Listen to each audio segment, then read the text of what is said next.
I think the biggest thing is it's a learning process and you have to find what works for you. The first year that I traveled full time with the Islanders, I was exhausted by the time we got to the All-Star break, and I realized it was because I was running around at home when I was in New York, and then I was running around to see everybody and say hello to friends and family and hang out with the crew on the road.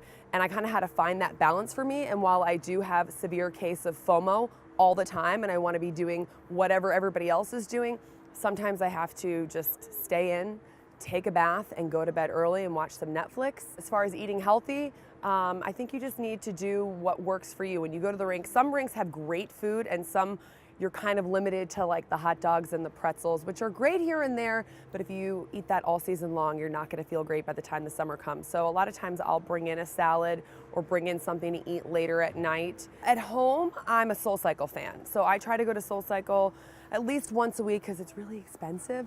And then also once we get into kind of the winter months, I tend to try to pick a half marathon to train for. The last couple of years, I've been able to do the Brooklyn Half Marathon, which has been in May. So that kind of gives me a purpose to work out as opposed to just kind of like aimlessly doing it or aimlessly going on a run.